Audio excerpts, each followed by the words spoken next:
Here's the thing about your movie, why I made a curator's pick of the Hollywood Fringe Festival. Community, heart,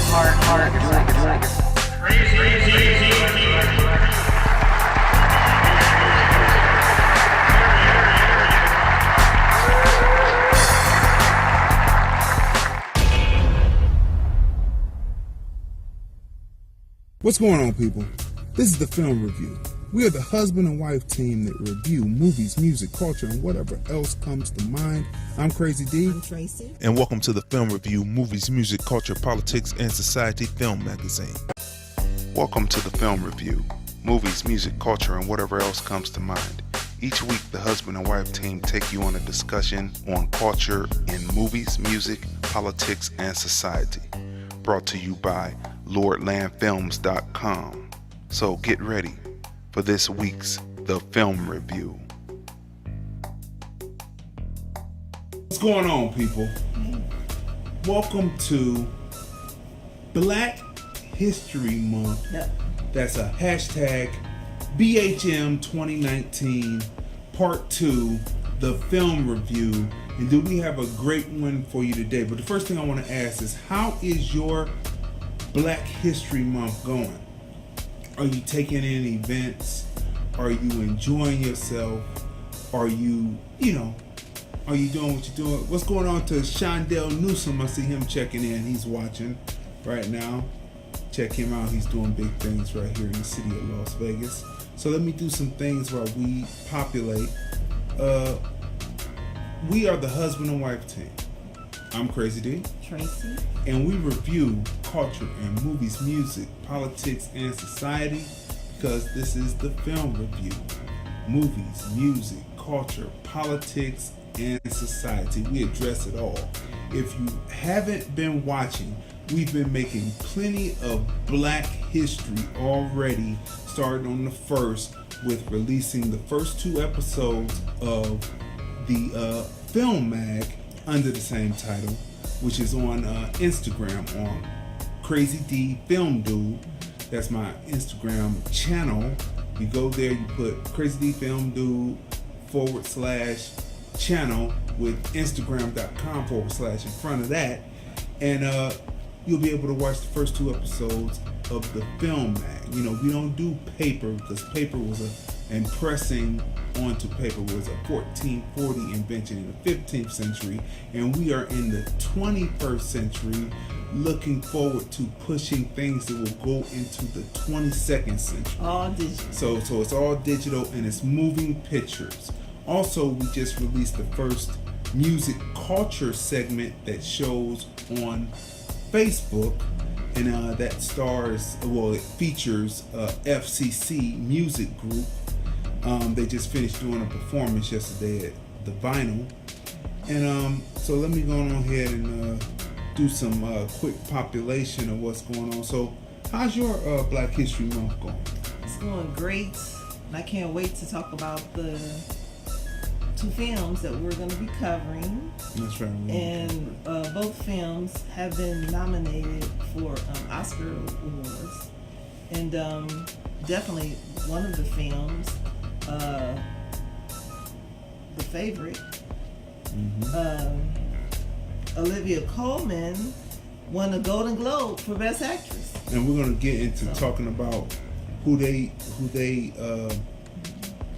actors are, what characters they play, and give you some background on there, because it's a very interesting film. And the second film that we're going to be talking about today is Beautiful Boy.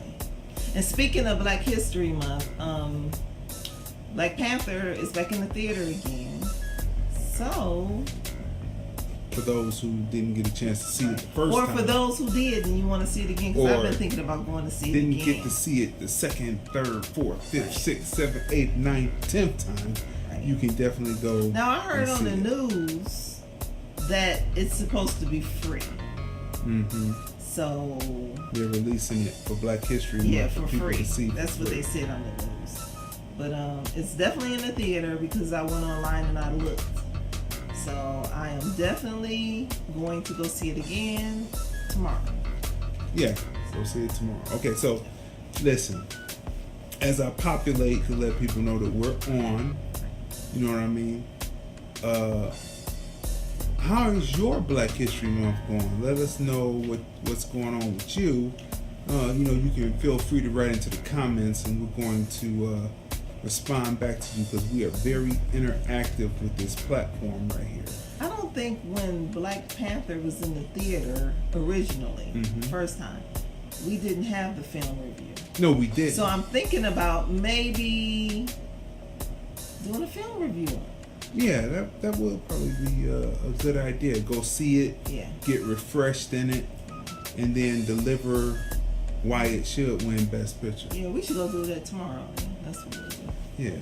So we'll go see Black Panther again and do a film review on it. There is so much political BS happening in Black History Month. I don't know if it's to get us riled up so that we'll go out and vote for the candidates that they want us to vote for, the Democrats want us to vote for, but it's just so much going on, and you ask yourself, why did they all of a sudden bring this up right then during Black History Month? It seems strange. That's what I'll say about that. It just seems strange, and you say, are you trying to pull on our heartstrings to make us move on something that you want us to move on, that we might not necessarily be the best thing for us? Is that what you're doing? That's what we want to know. That's the questions that we will ask here today, right? Let me see. The first film we will be covering is The Favorite.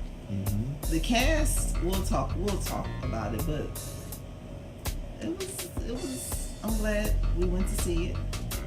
It was entertaining, so definitely. I'm glad that the movies that we are covering are so far what award shows have been on: the Golden Globe, the SAG Awards. So I understand why both films were nominated. So yeah, you get to, when you take in films. Now, this is Black History Month, and like I've always said before, because we embody not only Black history but being Black itself, you can review different films that which don't necessarily look like they have to do with Black history, but that's not necessarily the truth of the matter. Believe me that it does have to do with Black history. You know what I'm saying? As I populate this. So stay tuned. We'll be right with you. Film review. I'm going to give a little history while you're doing that. Okay, go ahead. So in the film, The Favorite, it was interesting to learn that Winston Churchill's ancestor, John Churchill, was husband to Sarah, who was the advisor to Queen Anne. And so that was interesting to learn.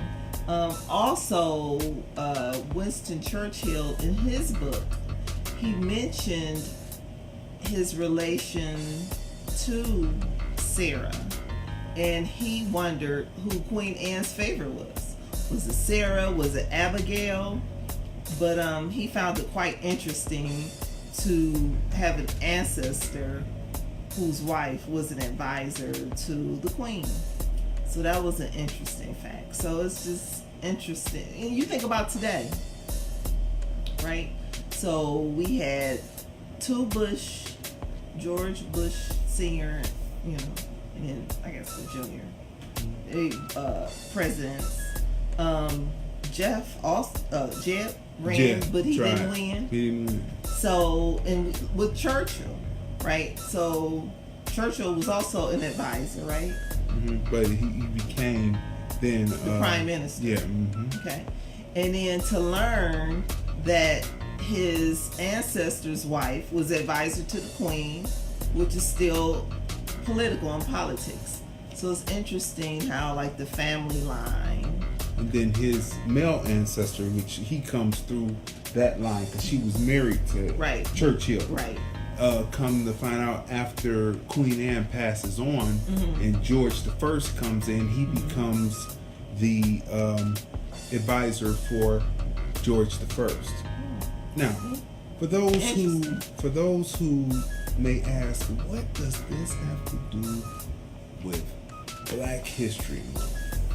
Everything, my man, because if you're not going to see these films, you do not understand what those people during that time, and many times the people in this time think about you who are running the world, who are ruling the world right now. Okay, so now, The Favorite. We have been looking forward to seeing this film, and being that it's gotten all of these nominations and everything, we were able to go back and see it once it was put back into the theater, and now we can give our review on it. If you want to know what matriarchy looks like in a monarchy, or what it could possibly look like in a democracy, go see this film, The Favorite. We've got a lot of situations happening. They're trying to push to make sure that, there's a woman in the presidency. They're trying to push for that. And so, the best way to know what will happen in the future is to go and watch things that have to do with the past. Okay? Now, arguably, The Favorite, a lot of it is fictitious. Though based on true happenings, right? It is a fictitious story. It is the imagination of the director, and he takes some liberties to fill in the blanks, I would say that, right? But Queen Anne did exist. She ruled from 1702 to 1714. Right. And she united England and Scotland. That's right. England and Scotland became the United Kingdom, which was England. It became that. What's going on, Jerome? I see you checking in, watching. So she united England in her time, correct? Right. She died. She only reigns for 12 years, and then she passes on at a young age. She passes on at 49 years old, right? Interesting history on all of this, right? So let's rewind and let's talk about the actors who star in the piece, and then we can go ahead and give you the breakdown of what the story is about. Well, Olivia Colman, who played Queen Anne, she slaughtered it. I mean, she really she played it. It was convincing. Very, very convincing. The supporting actresses, Emma Stone, who played Abigail Masham, and Rachel Weisz, who played Sarah Churchill. They did an excellent job as well. Olivia Colman, who played Queen Anne, she won a Golden Globe for Best Actress, and I can see why now. You can see why now. Yeah. Okay. So this is the breakdown of the story. The Favorite is about Queen Anne. Right. And during those times, the monarch would have a favorite, someone that he or she bestowed certain titles to, gave them a pension, gave them basically what you would call today an allowance, gave them housing, gave them a title so that they would be able to live reasonably well in the situation. And It was like what, their right-hand man. right-hand man, or in this case, woman. Right-hand woman. And so this is what the monarchy, the people who were the monarchs at the time would do for people who they considered their favorite. Okay. So Sarah Churchill, just by looking at the film. So the film opens up and you're introduced to Queen Anne, and you're introduced to Sarah, and you're introduced to their relationship.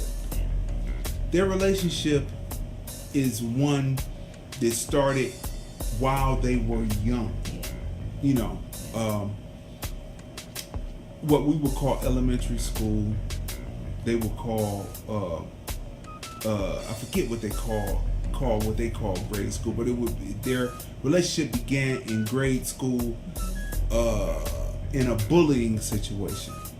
You have to see the film to see the exact situation. But as they developed, once the queen became queen, she always depended on Sarah. Yes. Right? And so Sarah, she bestowed a title, gave money again, gave the allowance, and her husband, who is Churchill, was one of the generals of the army. What's happening when you open up the story, like I said, like we said, she reigned from 1702 to 1714. But where the film is at is in 1708, when England is at war with France, right? So you're introduced to, again, Sarah and Queen Anne, and you find out that Queen Anne is a little bit sickly. Yeah, she is. You know, this is not a spoiler because you can go read history books and realize, and in the trailer that she's sickly and that she's suffering from a condition that kind of incapacitates her. Yeah, gout. Right. So, as well as other illnesses. Sarah's not only the queen's favorite, but she also takes on leadership roles, and it appears decision roles, right? So this is what's happening, and you're being told the story. Now, then you're introduced to Abigail. Yeah. Abigail is on a stagecoach. Right. And Abigail is related to Sarah, their cousins. That's right. She's the younger cousin, and she's coming, but she's been disgraced because her father has squandered away the money, and he left her with nothing, which takes her away from her nobility and puts her as just nothing but a commoner, right? So she's on a stagecoach, right? And she's riding to head towards this place and head towards the castle, right, to reunite with her cousin, and she has a letter from her aunt, right?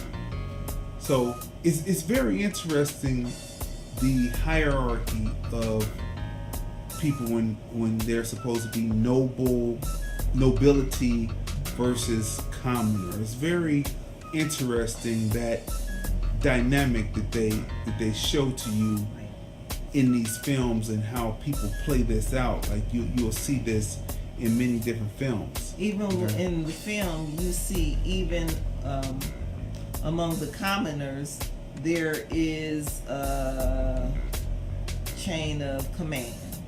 That's right. It's a chain of command. Yeah, because when she enters into Queen Anne's world, right, as a commoner, she's among other staff, right? But she's at the bottom of the totem pole, and they're not very nice to her. So, like, from there, the movie kicks off. Her dramatic need. Right. Her dramatic need is to get back to a status of being nobility. Right. And it kicks off, and it's with her hilarious. coming into the scene, and being introduced to her cousin, who loved. She says, the cousin says, Sarah says that she loved Abigail's father. Right. He was her favorite uncle. And I think, and that's why she opened up her world to Abigail. So as Abigail is placed in a common status of Right. being basically a house cleaner, we'll say that, a maid, right? Trying to get to the status of chambermaid, her dramatic need is then introduced.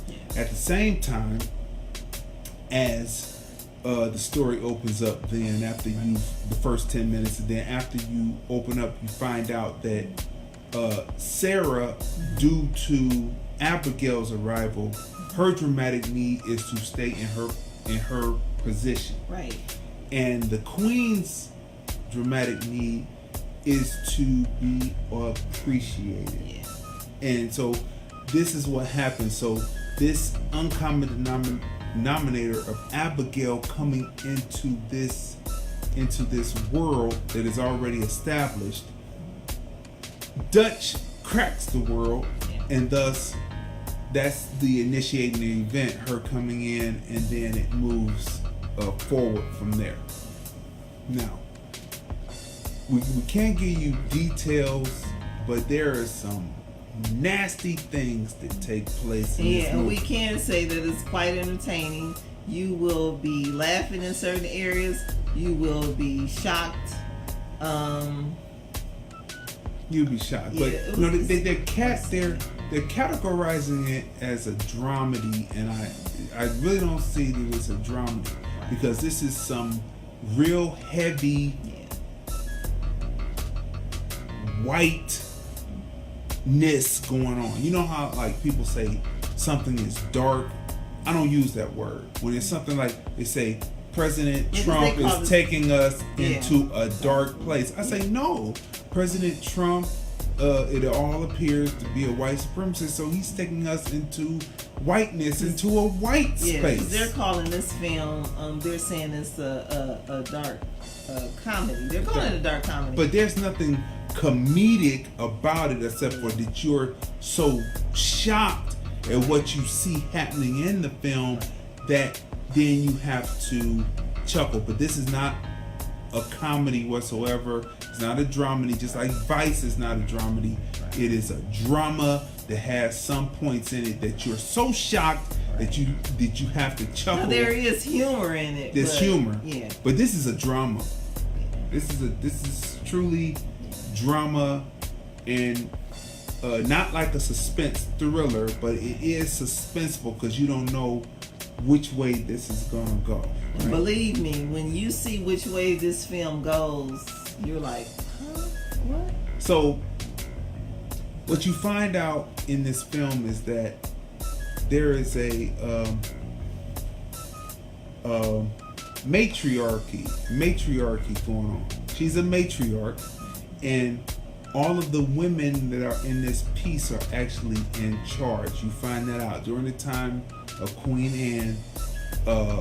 She was in charge, and the people around her were women that were in charge, and the men who are in charge of the daily workings of the government, the parliament,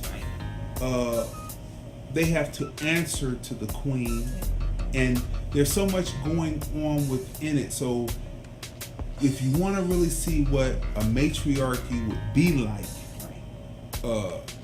go see this film. Yeah, it's You know good. what I'm saying? It's good. So let's talk about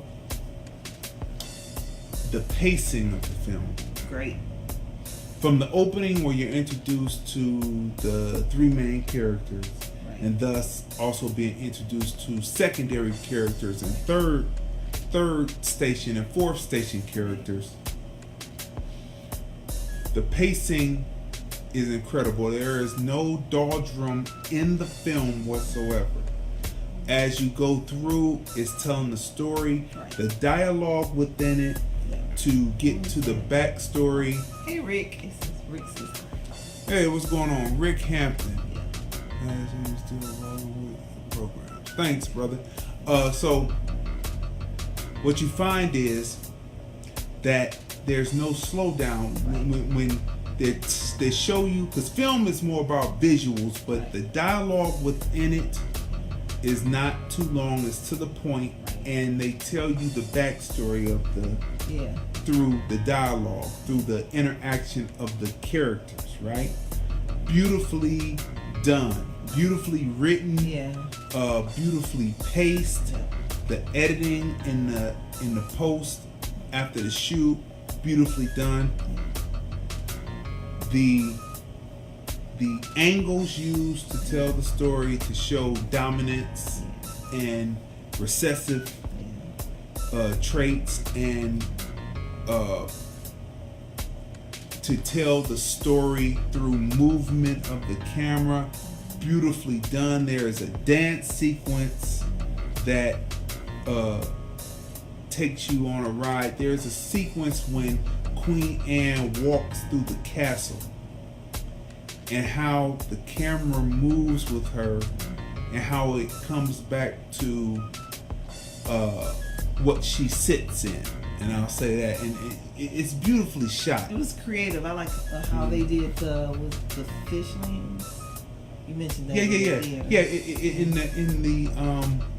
In the filming, they used the fish lens, and they used the fish lens to wide angle to, I guess, give you more space of the room. And they used the fish. So that was an interesting shot choice, not to just use a wide lens, but to use a wide lens with a fish lens to give the effect of being in a bubble. That this world was in a bubble. Beautiful film grammar. Because it clearly described Abigail's emotions in that scene. Yes, it did. And Abigail's, the story, even though she's a supporting actor, she's not the main, necessarily the main. I would think she was the star of the film. You would say she was the star of the film. Emma Stone. Right. Yeah. Right. Just like in Green Book, you think that Mahershala Ali is actually the main star, but he's actually the supporting actor, winning awards. And so you can see where you could say that, hey, maybe the main actor should have been the supporting actor. But anyway, so Abigail's story, Emma Stone brings Abigail to life. She deserves an Oscar. There are scenes in it where you see her facial expression, and her facial expression from head and shoulders to close up just tell you it's all in her eyes and her face, the way she delivers, right? But Coleman, we can see where Coleman definitely deserved to win that Golden Globe. That Golden Globe, right? Because, you know, the way that she brings the character to life and shows her depression, her up points, her down points, her jealousy. Mental, her jealousies, her mental frailty due to having 17 babies that died. She tried to have 17 babies and they passed on, right? And to see this and to see how she does this mentally and physically tortured woman, that maybe her mental torture brought about the physical ailments that she suffered. Beautifully done. And in the end, you know, this is no spoiler, because again, in history, you can read this, that she suffered a stroke. The way that she captures Queen Anne and creating her face, and creating the dip in the face, the facial droop. It's incredible. It's incredible. Her whole body, like the way she paralyzed. The one side of her body in the scene and dropped to the ground. I mean, it's worth seeing. It's really, really good. And then Rachel Weisz brought it to as the advisor. Strong. As Sarah She was Churchill. the advisor to the Queen. Yeah. Strong.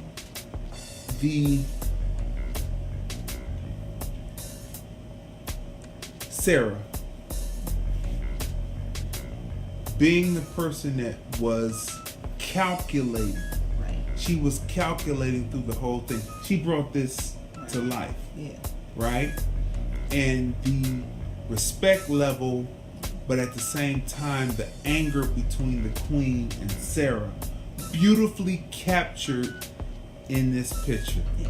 The envy that turns into jealousy between Sarah and Abigail, Yeah. as Abigail begins to rise in her stature and her status in the Queen's eyes, moving into favorite status as the film depicts it. Beautifully shot, beautifully described. The director, I had to give him A1 on this. It is definitely something to be seen. Now, the colors in the film to describe the depression or the happier times, Yeah. beautifully shot. I cannot beautifully in post brought to life. And some I could see where it was shot and those colors were brought in right there at the shoot when they shot it, so they didn't have to do anything much more to it in post. That's the key in film, is to bring the shot to life where you don't have to do much in post, but bring it there, and then maybe, whatever you do, those are secrets in film that we're not going to get into, okay? You know what I thought about when I saw the film, the Queen Anne. Yeah. What I thought about was, here this woman, with all this power, and she has a title, and they did a great job of focusing, letting you see like the exterior of the palace. Huge. But this woman has all of this material wealth and just the sadness. And they captured how this little person living in this huge castle reminded me like of a bird in a cage. A little bird locked up in a cage. Because you'll see in certain scenes, she'll look out the window, and you'll see. There's a scene in the film, and it's sad. She's a tortured bird. Yeah, she's a tortured bird in a cage.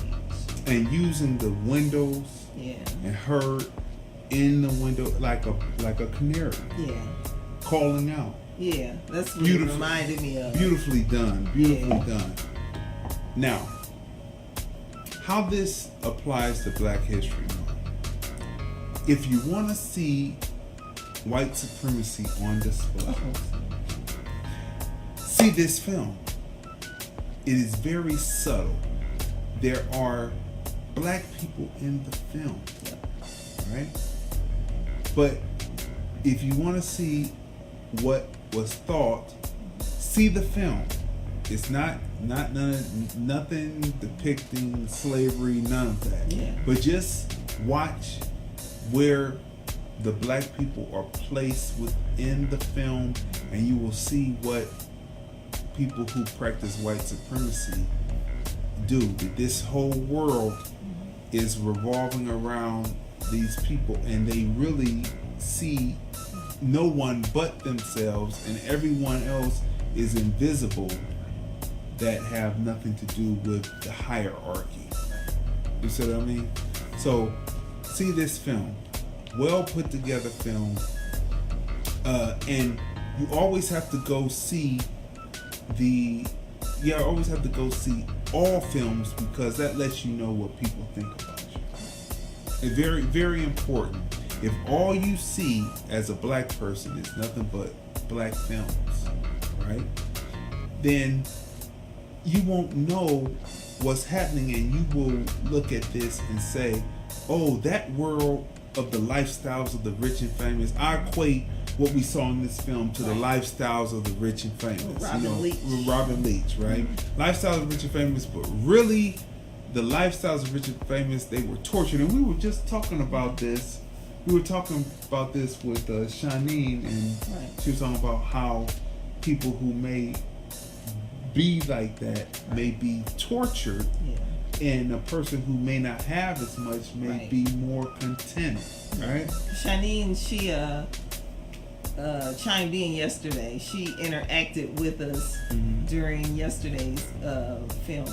That's right, and you can see that, so we're making history, Black History Month. This is the second, coming right in the next day, right after we did the one for the first, we're here on the second doing another. Now, so I equate this to the lifestyles of the rich and famous. It's a world that they live in, but then they don't see the outer world, but yet their world, all of these is what you would call rich people's problems. I'm in Cleveland, need to talk to you sometime. Going to work tonight. Okay. It's like lifestyles of the rich and famous. It's like they're in this world, they're in this bubble that they represented with the fish lens and wide angle. And they're in this world, and they're in a bubble, and they don't see what's actually really happening. And everyone outside of the bubble doesn't mean anything. And so I equate this to lifestyles of the rich and famous. If you don't know what we're talking about, Robin Leach, all you have to do is just YouTube it, and you can watch the lifestyles of the rich and famous. So the people on the outside think that it's so great. And if you don't go watch these films to see what it really is, you will believe, and you will fall into a mental trap within your mind and begin to want to go into that world and find yourself. Oh, there's Larry. Name the movie again. Okay, we will. It is called The Favorite. The Favorite, right? Yeah. Starring Emma Stone as Abigail, a woman who disrupts Queen Anne's court, basically. That's what it is. What's going on, Larry? Haven't heard from you in a while. So Larry and how's Rick, the children? How's the wife? How's the children? You know what I mean? So Rick says, he says, give him a call. Yeah, give him a call. And it's good to see Larry. Yeah. So this is what's happening. So when you go into that world, if you don't watch these films, you'll believe that the European American world is just so great, when in actuality it's all kinds of dirtiness going through it, all kinds of crazy, unbelievable things that you may not want to be wrapped around. There's a scene in the film where there is good. He said all is well. These nobles are throwing. Okay. Rick says sharing now. Thank you, Rick. There's a scene where the nobles are throwing fruit. Oh yes. At another noble. Crazy. Who you just have to see the film, and you're like, what is this in the middle of this going on? They have too much time on their hands. And you're like, what is this? Not to mention that the noble, the person that was thrown out, kind of looked like Chris Farley. Oh, and you remember how Chris Farley used to do his thing? Saturday Night Live. Right? Yeah. That's what he kind of looked like. And they got the wigs on. And, wigs. During that time, they didn't wash. Not George Parliament, but the actual Parliament, not George Clinton. English Parliament. But during that time, they didn't wash, and they would spray perfume, and you don't see them actually spraying, but you see this in this movie, and you think that it's so great until you get there and you see where you are placed as an individual who is a black body. So go see this film. Yep. It is the storyline has nothing to do with trying to degrade black people in it, but you see where your place is within the film. Okay, so we've been through pacing. We've been through angles. We've been through You said dialogue is great, coloring. right? We've been through dialogue. Acting is great. The political aspect of this film is to say that power corrupts. That's what this story is about. And as you watch it, it is still a referendum on number 45.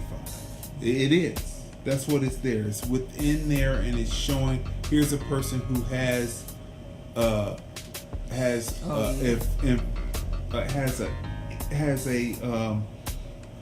disability. Okay. Right. Right. And this disability causes her depression. As the media tries to push and say that that 45 has a mental deficiency. Thus, it will cause him to go into depression, which will cause him to move and do things that wouldn't necessarily be done. This is what this film shows. So go see this film. Yeah. It is well worth seeing. Yep. Entertaining. It's called The Favorite. It is not a dramedy. It has certain elements in, again, that are so shocking that you say, oh my gosh, what is this, right? Yeah. I mean, there's an opening with Emma Stone in the carriage, and the guy is across her, and you're like, wow. Yeah. You know.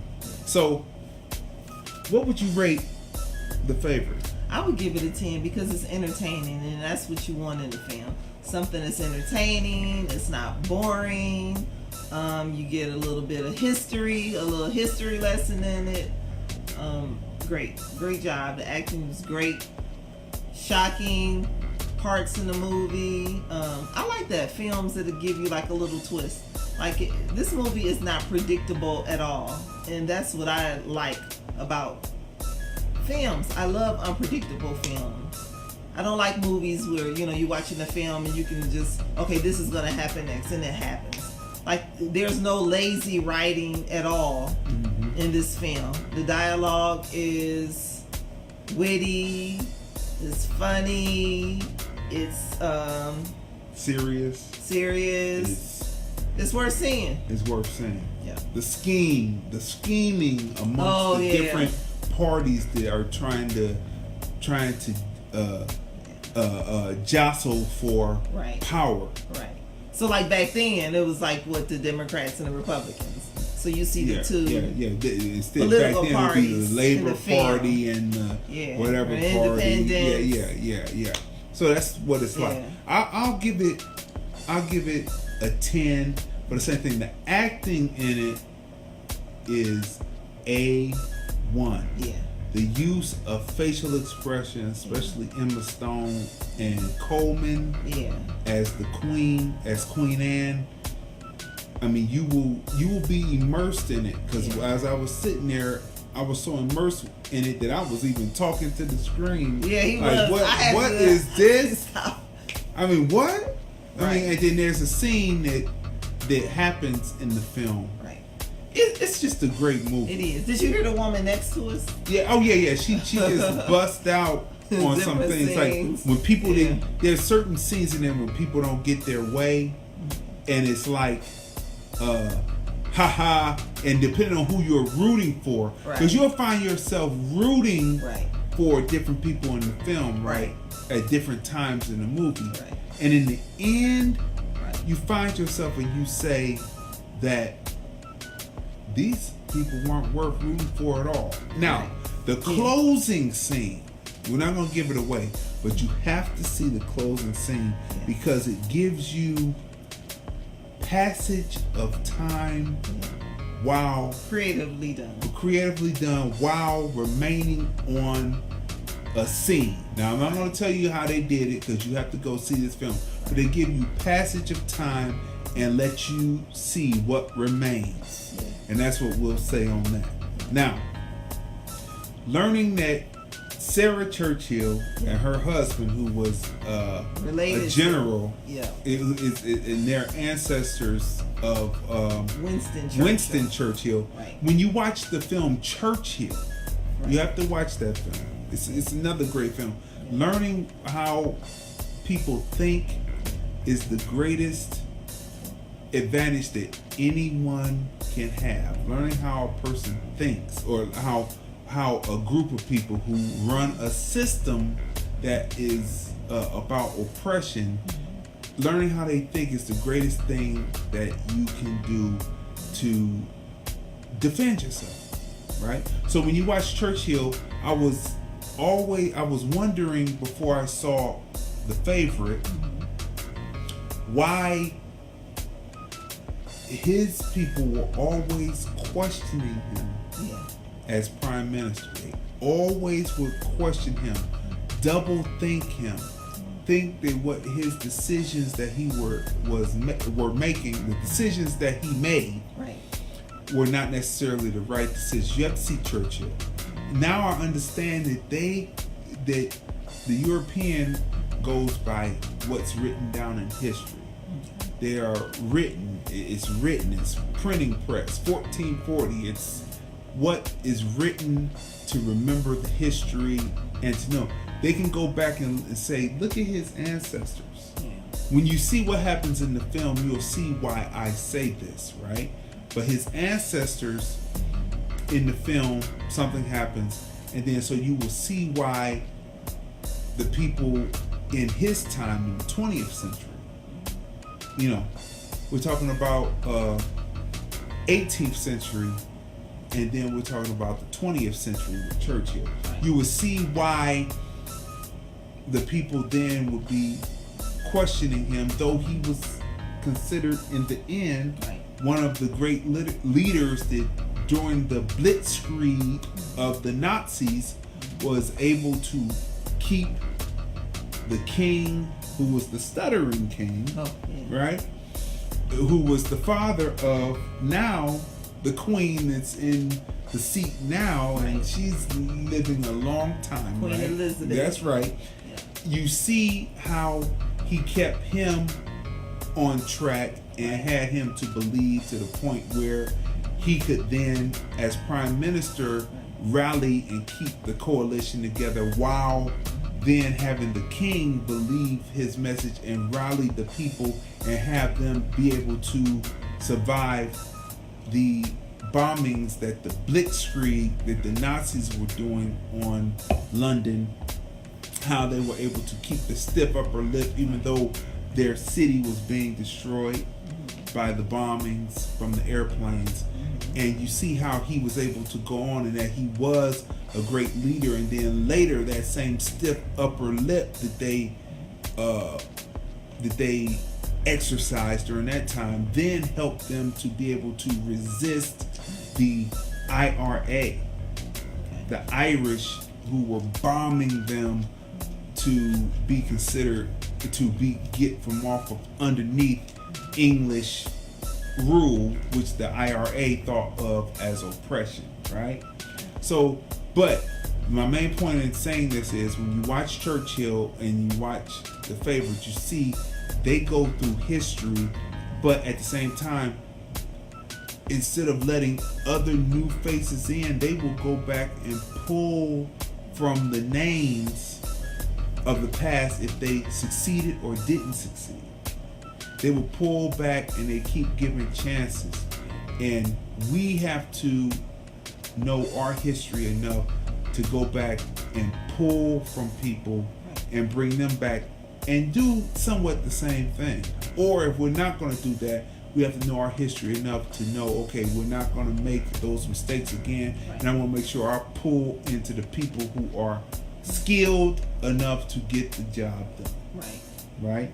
And so that's what we see. And sometimes what we're seeing here, what we could call this is nepotism. Right? This is what this is. You're going back in and getting the same people. And sometimes when you use nepotism... Okay. Let's see. Rick says, have to log off now. Let's see. Share it with a few folks that need to see this. We'll catch you again. He says, blessings to you both. Thank you, Rick. Blessings to you also. Likewise. Thank you for chiming in. So look. So nepotism, sometimes I have seen nepotism work just because they knew the people. Right. And I see that In Hollywood. Yeah, in Hollywood, it's nepotism, and sometimes some of the stuff that you see is just straight Politics. Trash. Right. I mean, it's and what's Right. happening is straight trash, Right. and bring in the new blood. You know what I'm saying, instead of the old blood, and then maybe you might see a different outcome to what you're doing, right? Okay.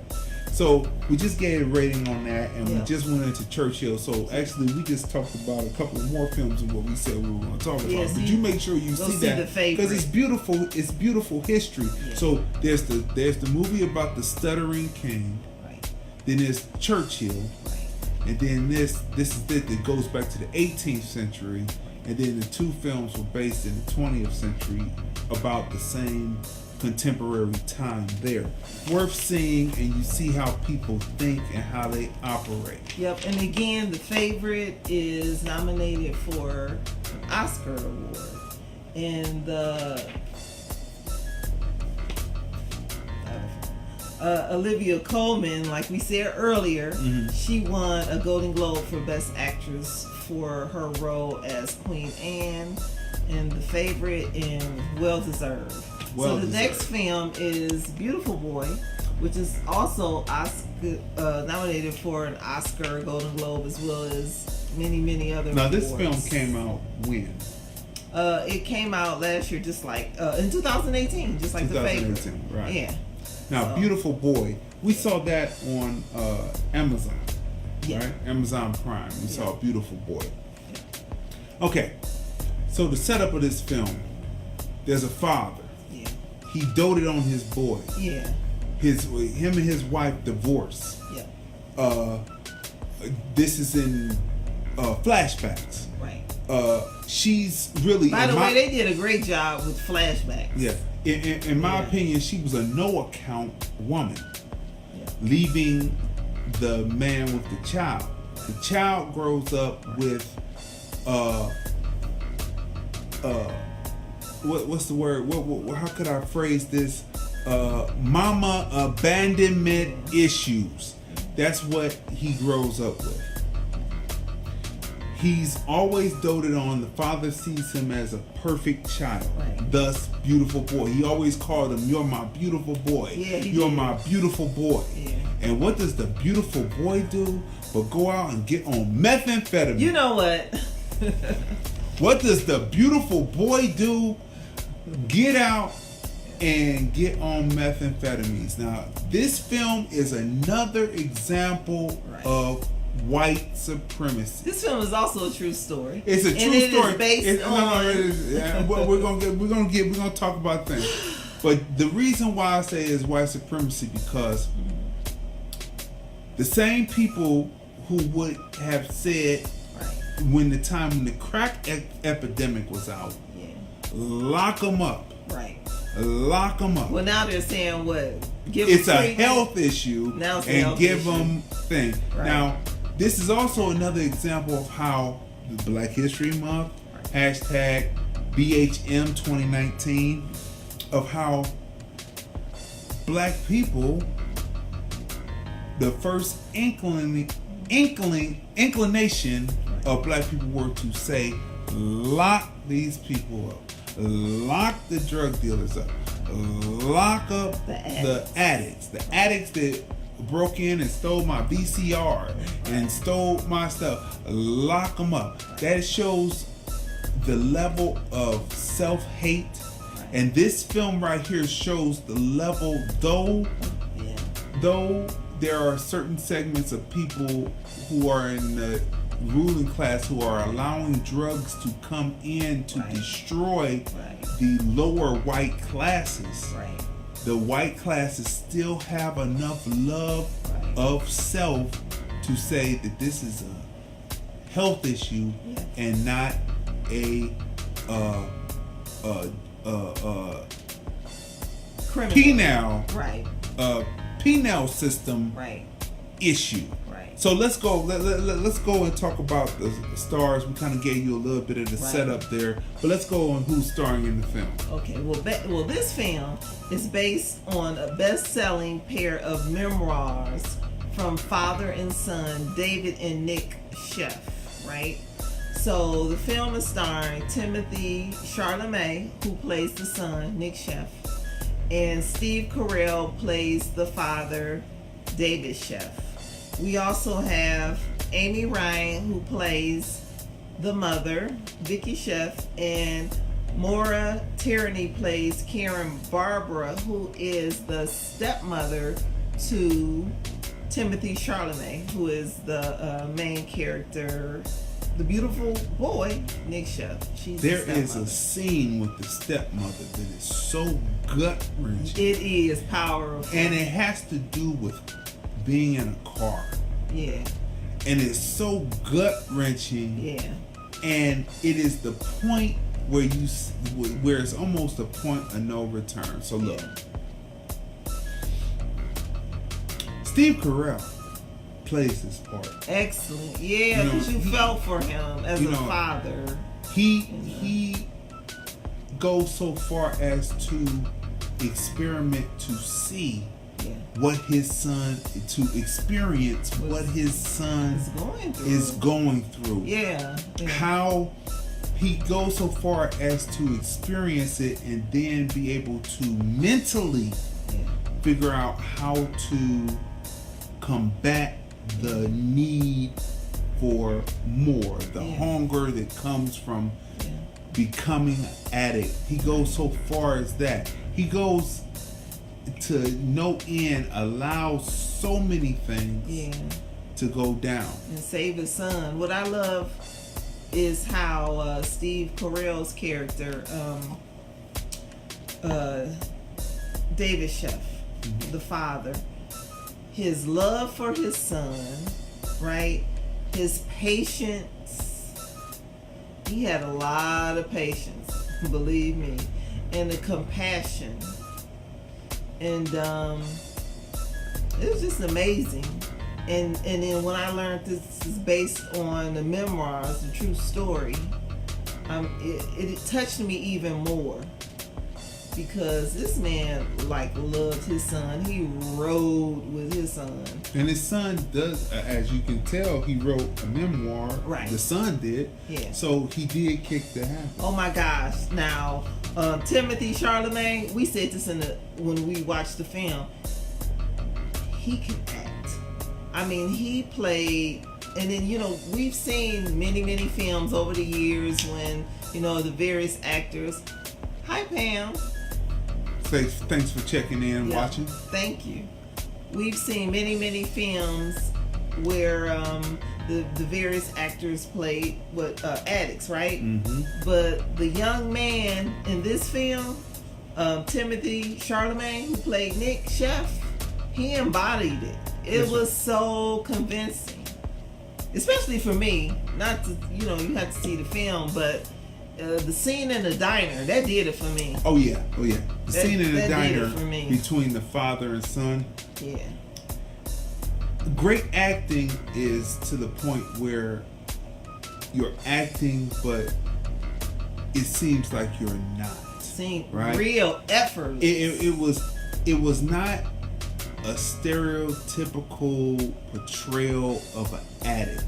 Right. He didn't act like that. It would be like someone that you would see, like if you were in a diner and you were watching and you see this whole situation develop between a father and a son. Right. It was as if you were a fly on the wall. Right. And you're watching this conversation. It was like if you were in the diner and there's this conversation and you're trying to ignore it, but you're sitting there and you have to listen to it. The acting was effortless because he was not trying to be anything but the embodiment of being self within a situation of being an addict. It wasn't a stereotypical addict. He didn't play like a caricature of an addict. That's right. He didn't. He played it as if, like I said, an embodiment of self while being an addict. Yeah. You see what I'm saying? Yeah. So I mean that is in depth and delving deep inside to bring forth what you're doing where you're immersed in the character and it no longer is a character. Right? What did I say? I said, if this young man is able to act this well, as young as he is going to be amazing. And it's going to be amazing to watch him act in multiple films. It's just like the young lady that's on that show. It's on the one about the zombie vampires. That little girl's a great she's 10 actress. years old, and I mean her the way that she emotes and brings it across. I can't wait to see what she's gonna do. Yeah, we said that about her too. Great, and so it's she's like only that. like what 10 years old, and she's bringing forth as if it's not acting. It's so within, delving so deep within self that it is not a character, but it is you representing in that situation. That's what great acting is, right? So guess what the European Americans are also not doing with the meth epidemic? They're not having comedians standing up and talking about it and making fun of the meth head. Yeah, the way they do the crackhead, you know. Our people, that's another example of a self-hate that you would make fun of. Like when I saw crackheads, like I saw crackheads late, you know. I didn't actually see an actual crack. We went up into a shopping plaza, and my wife and I, we were walking into a record store, and the woman outside, you know, there were a couple of things around, but you know, you don't be afraid of your own people, so you walk amongst all your people, the ones that have been zombified, as well as the ones who are not holier than thou, but sanctified ladies and sanctified men. You walk amongst all. But when I saw the woman throwing up in the trash can, that was the first time that I ever actually saw a fiend up close, someone that was affected by crack. And I can tell you that was nothing funny. It was nothing that should have been ever joked about. Even the people walking around, going in, stealing VCR'S in the early days, or stealing equipment, or whatever they were stealing to try to go get that fixed. There was nothing funny about it. It was nothing that should have then thus brought about self-hate within the people who were around it, to the point where they would say that the person should be locked up, because that's what you see, the difference between those who, though they are within the state of white supremacy themselves and are deficient because they are in white supremacy, they do not turn against their own people. They say it's a health issue. We, within the state of white supremacy, turned against our own people and said they should be locked up, right? So, and then we would make fun. I don't know. That's the tale that the Clintons say. They said that the black community came to them. Well, we saw this. We did see the people stand up there. Just like, you cannot deny what you see on television. Oh, so you cannot with the ripping up the rap records and stuff. Right. You cannot deny what you see on television. You cannot deny it. There it is, right there. There they were standing there. We need something done. The older generation now, the civil rights generation. We need something done. We need this cleaned up. That's 100,000 officers on the street. They could have said 3 strikes. Right. Well, see, the Clintons threw in the 3 strikes because, why didn't? Because that's what who said that was that Bill or Hillary Clinton? And they said that the 3 strikes was not our fault. We just did what the black community asked us to do, correct? So my thing is, but it just so happened to lead into white supremacy. So, but my thing is then they should have said, okay, well, just like what's going on with opioids. They said, okay, well, the clinician said, well, we're going to do something about this. Okay, so we're going to push medical treatment, right? That's what should have happened, just like what they're doing now, right? So the politicians, in the communities, they're not pushing to lock up their people over the opioids and what's the other stuff they do, the crystal meth and stuff. What they're doing is they're pushing treatment, and you see the commercials on television and everything. Oh yes, it's a whole. All you got during the height of the crack epidemic was well, you got say no to drugs. This is your brain on drugs. 2 eggs frying in a frying pan. Yeah, but no push for rehabilitation like it is today. For just lock them up, yeah. and a lot of us went along with lock them up, right? And now because there's a meth epidemic, crank epidemic. It's all the same. It's based on the same stuff. Heroin epidemic. Now that the face of the epidemic is European American, now they want to say, let's have treatment centers and let's do all this. This is very important to realize on Black History Month, hashtag BHM 2019, is that we have to not repeat the past, because had they been able to make methamphetamine have a mascot of a black face upon it, they would have been talking about lock up, lock up, lock up. You sound like, what's his name, what Trump say? He says lock her up, Hillary. Lock her up. Yeah. So this is what this movie shows. It's an exercise in we love ourselves. Yeah. Right? Yeah. And thus, so you have to see this film, because this is to the level, because in the end, this guy comes in and does much of the same as a crack fiend would do. Yeah. Right? Yeah. Now, here's a story from my time in retail.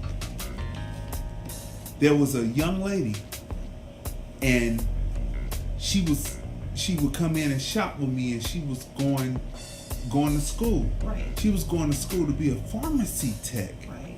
And so there was a pharmacy right at the corner before the city came in and with the hospital tore that down. But anyway, that's a whole nother story for another time.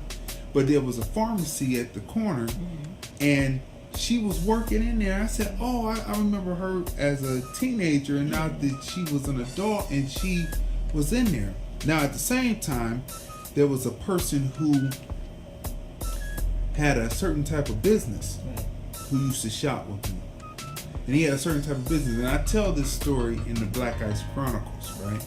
But it was a certain type of business that he had. He had a limo service. That's what I'll say about that. So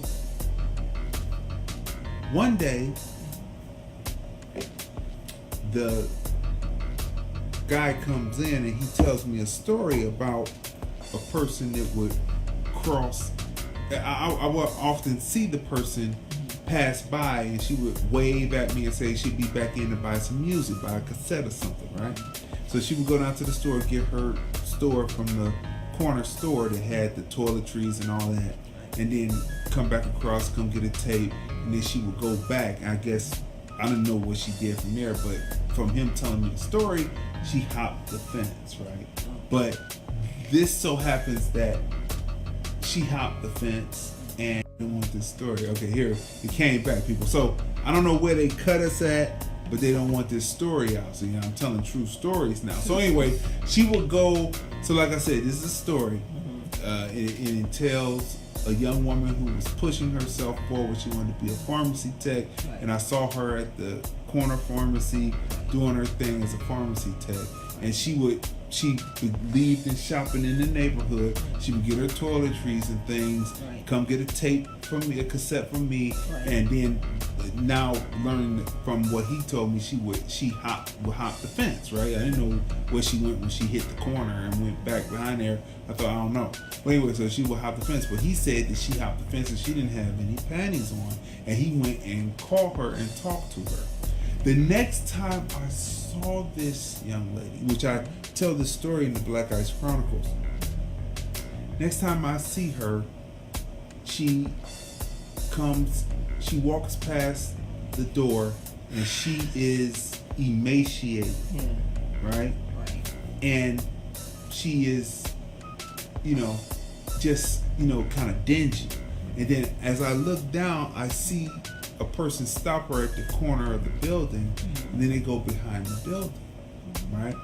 So about, I don't know how many minutes it was, because I was doing my thing in the store.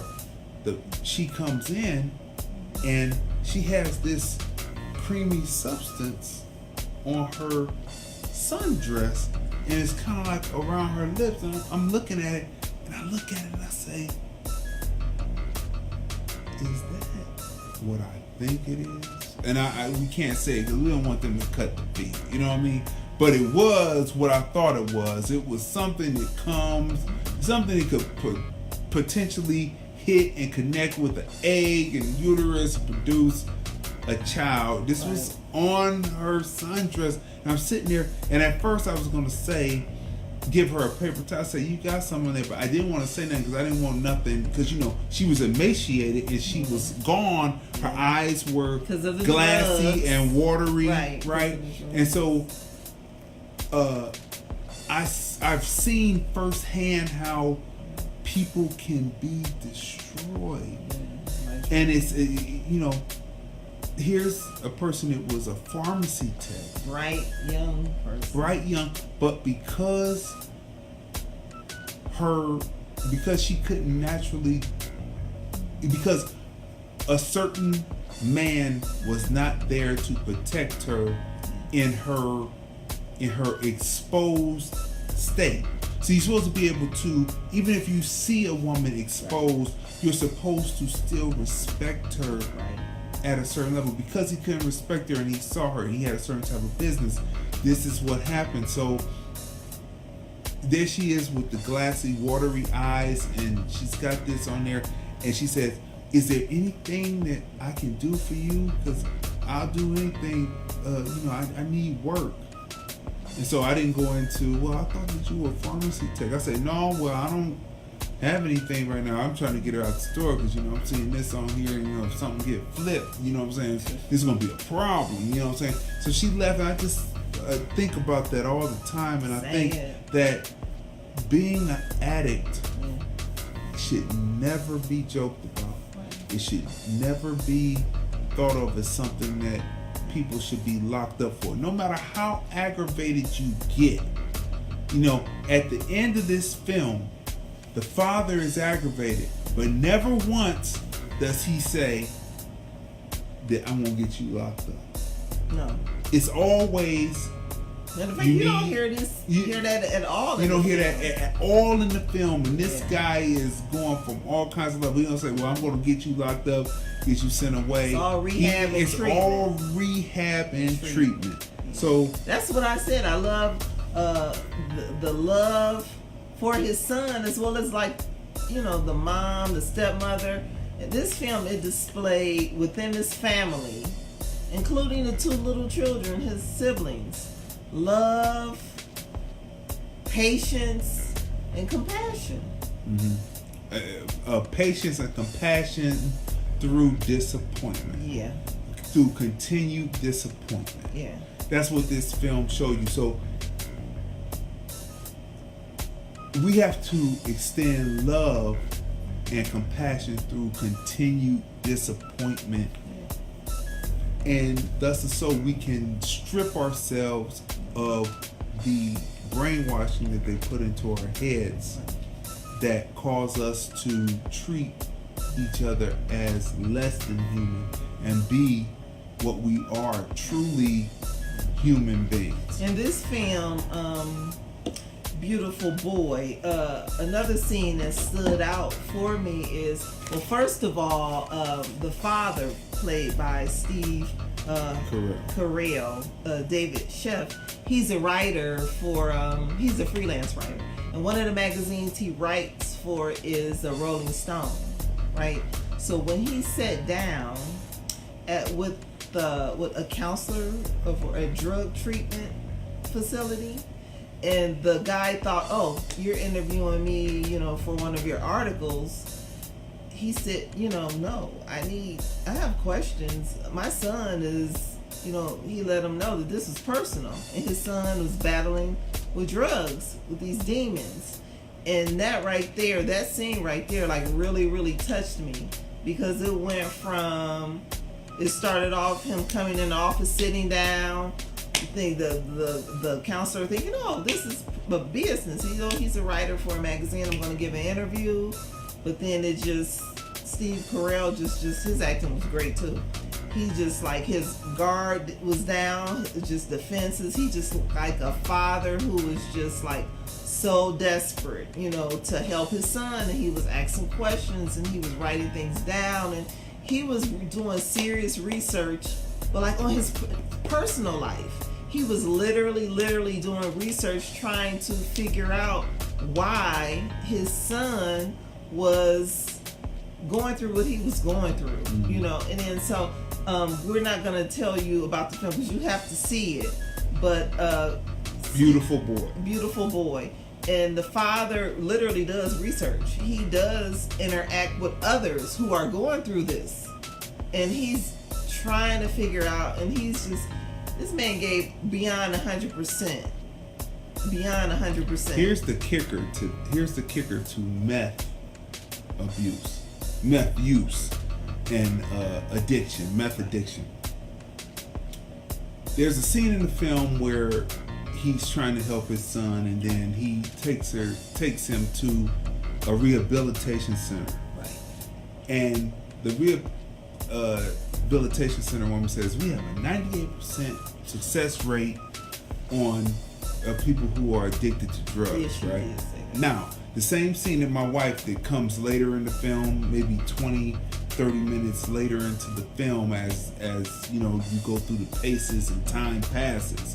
Beautiful sequences on showing how time passes from him being a high school student to being college age to being a full adult. A beautiful passing of time. But anyway, so within 20, 30 minute span in film, real time versus real time. Okay. So he sits down with the guy and the guy tells him, here's the kicker about meth addiction. There is no cure. There is no success rate. If you get, I think he said about 2%. If you get 2 or 5, it's either 2 or 5%. If you get that, it's good. But there is no coming back from it until the person is ready. Yeah, that woman, she just back. Flat out lied to him. Right? She just lied. Because it's not something where, you can. It's not something where you can kick it like like heroin. Like the people who came up with the cure for heroin, they would have a person sitting there like how Miles Davis talks about how he kicked heroin at his father's house, and he stayed in the room, and no matter what, his father didn't let him out the room until he finally kicked it, right? This new brand of methamphetamine that is a derivative of heroin is something that you can't kick. So easy. But it's something that's in you for the rest. It's not something that can kick out your system. He said there's no cure. You see what I mean? And then the research, it showed how it affects the brain. Right. This is a good story. So this is totally different than crack. Yeah. You know what I mean? And so, as the way it's being told, right? So, crack was nothing to play with and to joke about. Yeah. Like methamphetamine is nothing to joke about. But what you also don't see, Right. which is a whole situation of white supremacy again.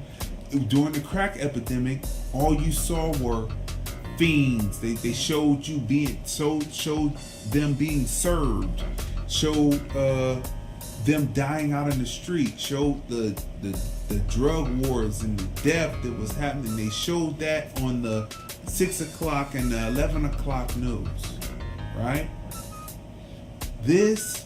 People are dying in their cars. Now, when it first started, it seemed like it was something that was not going to be such a rigid thing. So at first they showed the mother and father dead in the car with the baby crying, right? This is happening all the time. People are dying in their homes, on the street.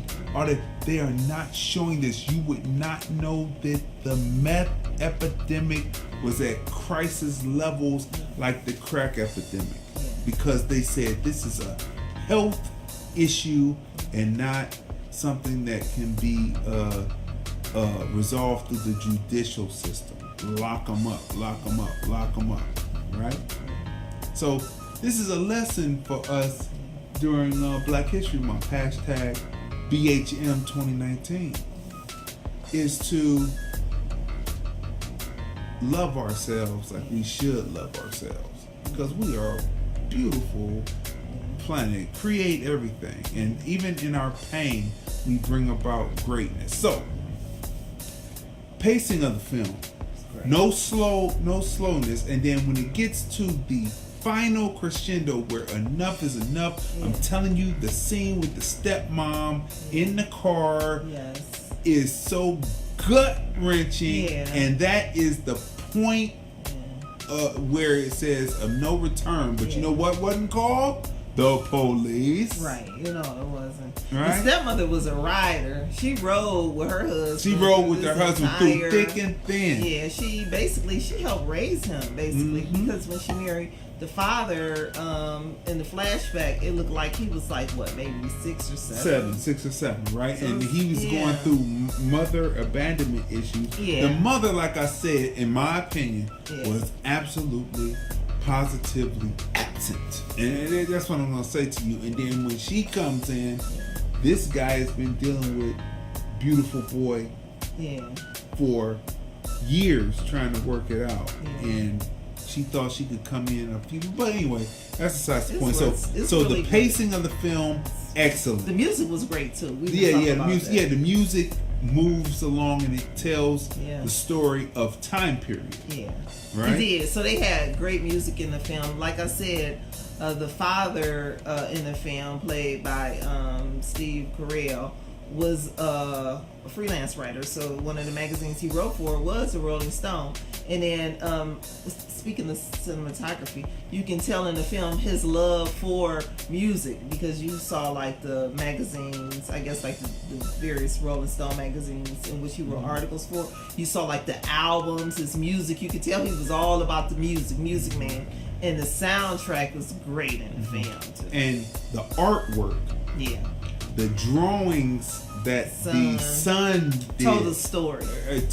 So disturbing. So disturbing. And it's sad when you see the great film, because when the father looked at all of the artwork, he's looking like he's been crying out to me, and I didn't even see it. You didn't see it. Until He now. was right. I cannot stop, or something he said. But you'll see it. You say, I didn't say it directly the way it said, but film. you will see it in that he's telling it. It's like a journal, but it's a notebook, and he's just I mean, so well done. Pacing, the use of lighting in it, the use of there's a sunny day versus a gloomy day, depending on his ups and down periods. That's true. Beautifully done. The dialogue between the characters, touching. Right. And even, I mean, it's just well worth seeing to look at and say, maybe we should take another look at. And now that the Rockefeller laws are being rolled back, Obama did do that, but you know, when Obama did that, they kept on saying, well, this is something we're doing for the black people, but all black people aren't criminals. Right. Matter of fact, the majority of black people aren't criminals. Right. But they made it seem like, oh, he did something for black people, but reducing the justice only helped the people who were criminals. Right. Or people who were arrested for non-violent offenses that were given years because they might have been mules or something. But that was people who would take penitentiary chances. Everybody is not a criminal to take penitentiary chances. So that did not help black people. We needed something like, you know, like some reparations. You know what I mean? But anyway, that's for another time and another episode of that. So, okay, so we went through dialogue, we went through the acting, beautifully done. Music. We went through the pacing, the music as a character. And the in the film. cinematography. You know what? To me, the city was a backdrop also. Oh yes, it really was. Yeah, yes, it was. Different cities in like California, New York. New York was also the other city, and it's great cinematography. Because as a meth addicted fiend, he was traveling, baby. Yeah, he was traveling. Yeah, he was traveling. He was getting places that. And not to so this is not giving the story away. You have to see this movie. But when he told his father that he needed money to go out of town, and then you're watching the film, you're like, whatever. Whatever. You know, because that's just like when you're out on the street. You know, when you tend to see someone on the street and they ask for money and they say, "Oh, I want money to get something to eat." You know, he said, "Well, I'll go take you to get something to eat." Then we'll go walk to the corner. And then you know, when they ask for money, most people say or think, okay, well, here's the money. So, and then some people feel that they're going to get some drugs. Right. So just like when you see the film, the father is thinking, come on now, you just asked them for money for drugs. But like literally, he made it. He was traveling. He was literally taking the money.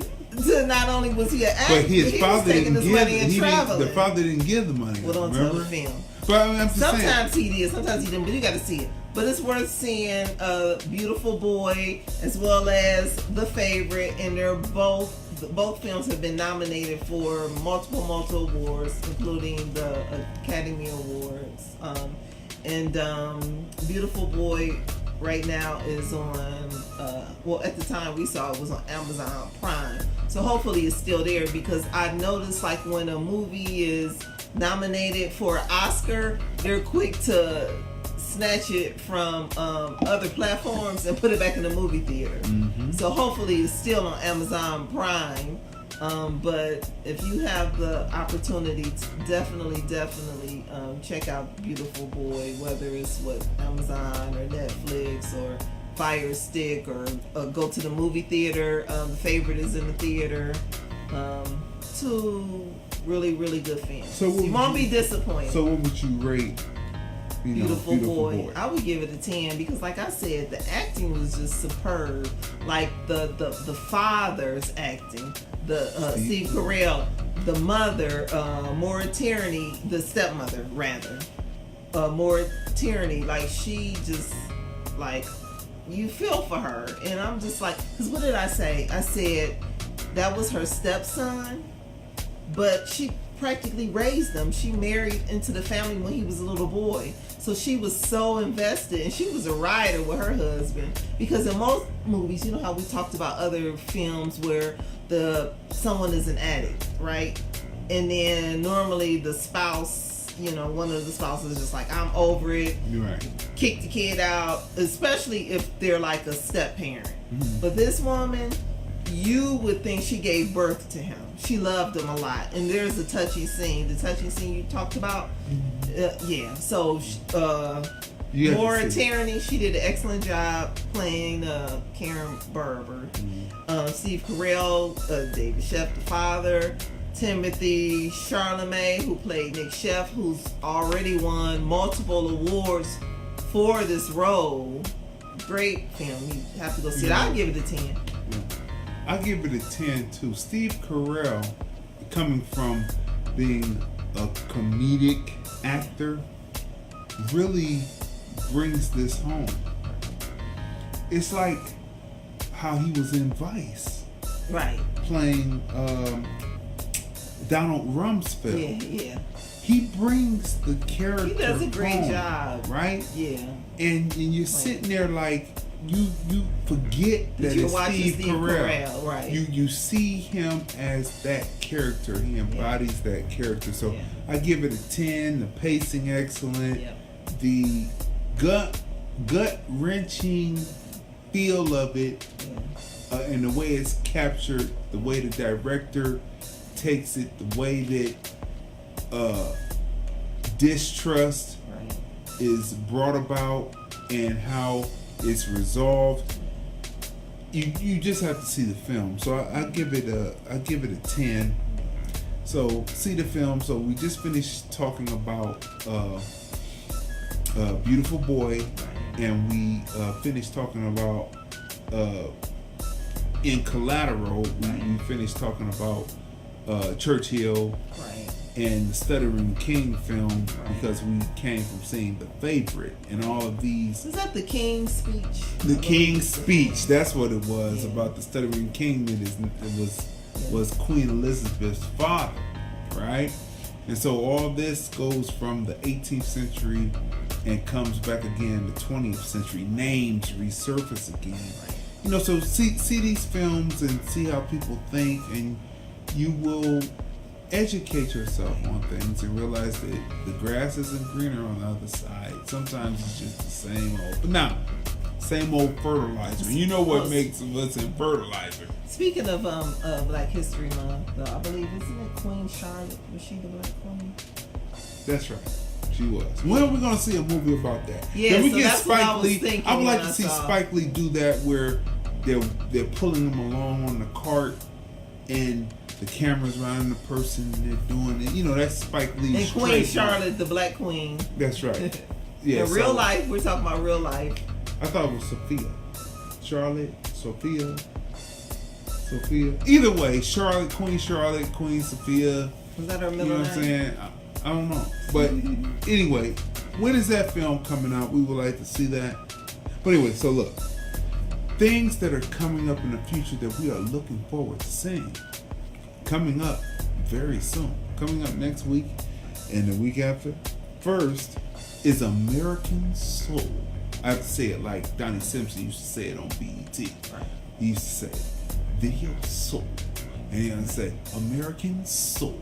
American Soul. It's coming on BET on February 5th. 2019. We're looking forward to that. This is going to be not a docu-series, but a series based on Soul Train, right? And that's debuting on February 5th, so you know we're there. You know what I'm saying? BET is doing their thing to make sure that they bring shows on during Black History Month, right? I had to look it up. Sorry, I just saw The Favorite, which is a good film. Sophia Charlotte is her name. She was the Black Queen of England. Born May 19th, 1744. May 19th. She almost made it. She was a Taurus. Zodiac sign Taurus. She almost made it, but not quite there. Queen Elizabeth is also was also born in May. She's also a Taurus. Right. Have you ever seen the pictures of Queen Sophia?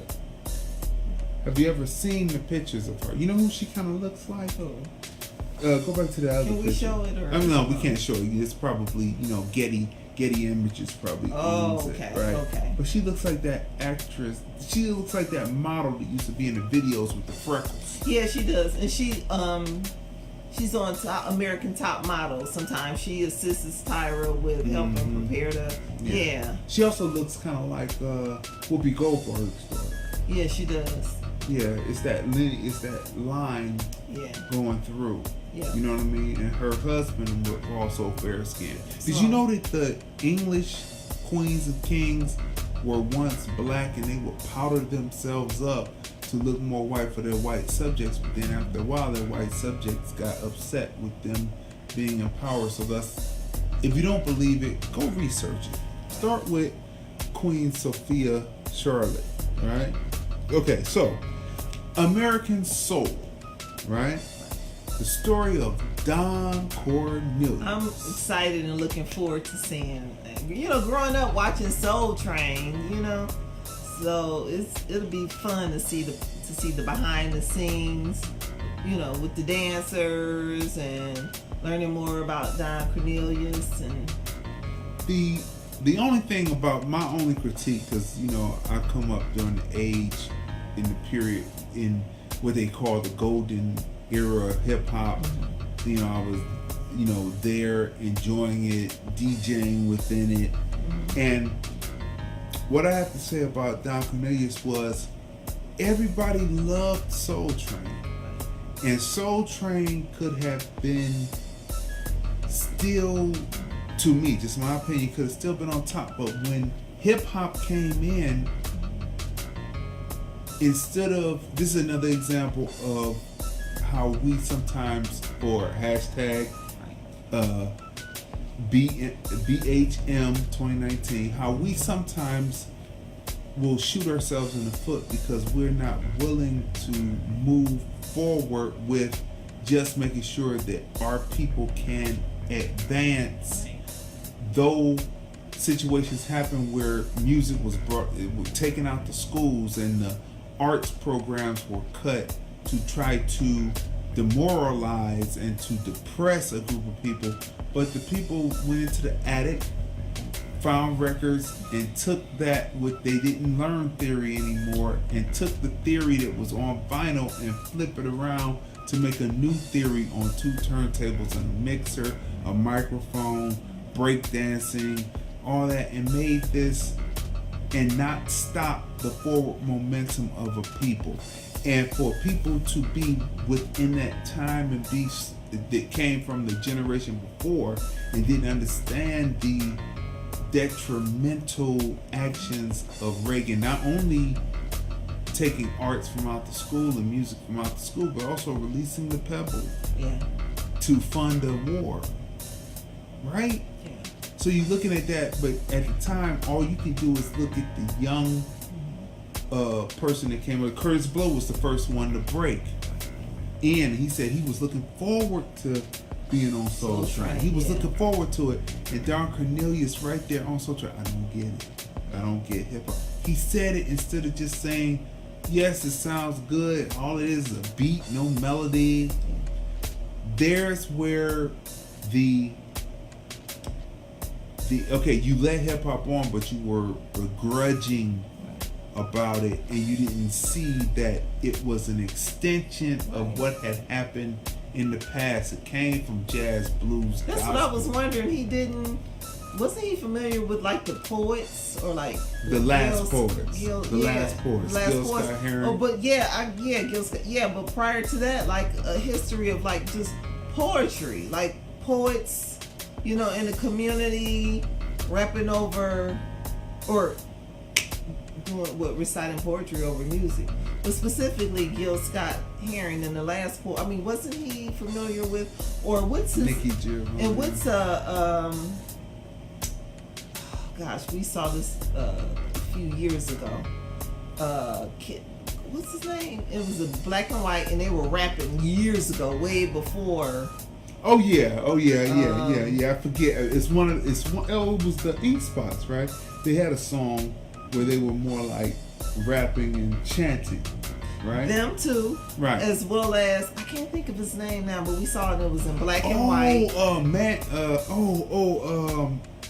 Not Mantan Morton, right? And he had Here Comes the Judge. That's it. Here comes the judge. Right. Here comes the judge. Right. And he was rapping and he had the drum beat. That's why I'm like. But that was more of a. Remember, we saw that displayed also in the breaks. Okay. Right. It was the Netflix show, because it was two shows. One was on VH1. Mm-hmm. I think maybe The Breaks was on VH1. And the other one The Breaks was The was Get VH1. Down. The The Get Get Down Down was was on on Netflix. Right. And they showed Pig meat Markham. Yeah, right. And he said, "Here comes the judge. Right. Here comes the judge," and he's flowing, Right. and the drum beat is hitting Released like in a hip hop. 1968. 1968, but the woman in the film was thinking of it as a novelty record, and the people who were doing hip hop said, "This is no novelty. This is actually art." Right. And she was like, "We can make a lot of money off this because Pig Meat what's his name one more time? I want to make sure. Pig meat Markham. Yeah, he did it first, and she actually played the record in the film and within the breakdown, right? Right. The Get Down, excuse me. The Get Down. And it's just weird how we weren't able to put the pieces together. And if Don Cornelius could have been able to put the pieces together, Right. his stages could have been used for video. Yeah. Not only he already had the women that were dancing up there, he was the forerunner of having women dancing in little mini skirts and stuff, right? So if he had been able to put the pieces together and move in, it's about black love when he's wearing the afro, right? And that's during that period. Right. And I'm going to be interested in seeing how the times changed and what happened to the love. Yeah. And so I'm going to be interested in seeing if they depict that within this series that's coming on BET. So the other great thing that's coming out during Black History Month, which there's a lot more, but we're focusing on 2 for this episode. Right. What Men Want, Yeah. starring Taraji P. Henson. Yeah. Henson, that's right. That's coming out in the theaters. Looking and that's forward coming to out seeing that. February 8th. Right. And we're going to be in the theaters thick to see that and come back with the review Right. on that, because this is like a female version of Mel Gibson's film, Right. or what women want, right? Right. And so we're looking forward to it. The trailer looks hilarious. Looks hilarious, and Taraji doesn't play in just anything. She does a good job. Like we said, if you've never seen the amazing Benjamin Button. Oh yeah, she played his mom. She played his killed mom. her. If you've never seen that, you have to see that film. You would say they need to bring that back in the theater, run it again, and get an Oscar. Because when we saw the film, we just knew that she was going to. We knew that Brad Pitt because she was nominated for an Oscar, right? But she didn't win. But she was nominated, and we thought Brad Pitt would get it too. Yeah, we thought. But he didn't get it either. But excellent. When he came out and said that he had black in his background, I think that was just a little bit too much for them to take. Maybe not. But anyway, so listen. Again, we here at Lordlandfilms.com, that's Lordlandfilms.com, have been making Black history constantly. And we just finished making Black history by releasing 2 of these, and then populating them on various different sites, right? So you can see the newest episode of the Film Review, Movies, Music, Culture, Politics, and Society film magazine on Instagram.com/CrazyDFilmDude/channel. You can see that there. You can also see the first music culture segment that plays on Facebook, and now we just released it on YouTube, featuring the FCC music group, which is Vic Smith, Noise, and of course Miles Lowe. You can see that interview, and believe you me, we got it out fast, and it definitely brings their personality to life. You get to see some freestyling. They answer the questions, and we have some bonus freestyles coming up in the future from that interview, so you want to look out for that. So Lordlandfilmsdotcom, Lordlandfilms.com, Lordlandfilms.com. Make sure you go there, watch our films. We have the Black Ice Chronicles up. We have season 5 of TVIC, season 6 of TVIC. We have a lot of productions coming for 2019, because we are celebrating 400 years of when this all began. From 1619 to 2019 is 400 years of when all of this began, of what's happening. Hello, Wendell. And what's going on, Wendell?